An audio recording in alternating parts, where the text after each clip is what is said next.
Myself, Mohammad Aris. Respected judges, today I stand firmly with the topic poverty and how to deal with it. My first point to the opposition member of this topic is that poverty is not an unbreakable curse. It's a curse that can be shattered and broken, and it's a problem that has solution for everything. So my points are like education is the way by which we can eradicate poverty. Degrees don't guarantee jobs, but skills do. Assalamualaikum wabarakatuh.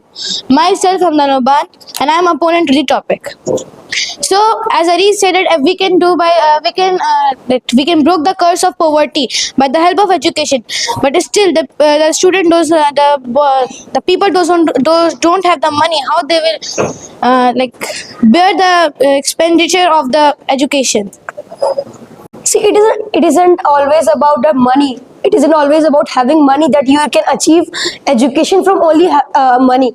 In the earlier times, in the past 90s and last century, we used to go to government schools. Government provides us a school that gives us free education, sometimes at very low cost or sometimes without taking any money. So it isn't always about the expenditure. It's about sometimes learning and your courage to do it. But the government, which is corrupted now, what are we say about? But discrimination and corruption was always there. It was always there in our society. As you said, your point tell us that in a way it is difficult, but difficulty never said it's impossible, and problems are there to only show that why we need them. But the one strategy will be failed because there are many people, those who are poor and they can't bear. So the corruption is also the one reason why our India country is poor.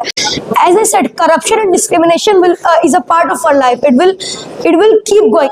But from today, if we start teaching our children moral values and correct theme of the Islamic Center, they will never be a corrupted officer. So if the future is better, poverty will be eradicated today, now, or in the future. But still, the many people, like we have launched so many things, Ayushman Bharat Ration Card. Still, the peoples are doing discrimination. Some are fighting with the religion, caste. In the government school, they are fighting for the caste or either religion. So, what you would like to say? Eradicating discrimination is a hard thing, but it's not impossible.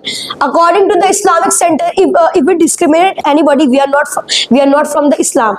So discrimination can be eradicated if you are a Muslim, if you have good moral values, and in the government school, mostly the teachers are against discrimination. I have personally seen in the government schools they stop the students against fighting or discriminating that he's of lower caste or upper caste. So it isn't always the problem.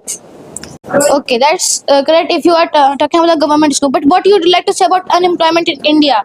Most of the people, those who have studied a lot, they didn't get their jobs according to their studies. So what would you like to say?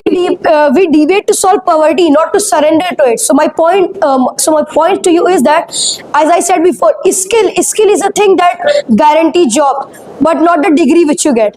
So what's your point about it? But still, in an Indian country, the government is not needing proper jobs for the people, those who are studying, or other poor people. They didn't get the jobs. They still begs to the people. See, there is a lot of possibilities. Like the people who have awareness in them, who are aware about all the schemes which are going on, they can earn skill development, they can get moral values. So jobs are not that hard to get. Unemployment is a major factor, but skill is a thing that can beat unemployment. Still, the skills doesn't matter, Saris. Always in an Indian culture, there's they see their salaries, and there's the more reason that why the India is cursed with the poverty. And as you said, that the unemployment doesn't means that if we don't have skill, we can't we can't get the job. It still, the peoples of India have a skill, but they can't get the job on the basis of their discrimination, caste, and religion. At last, I would like to say that poverty is not our destiny. With education, skills, and proper awareness, we can defeat it step by step. Jazakallah.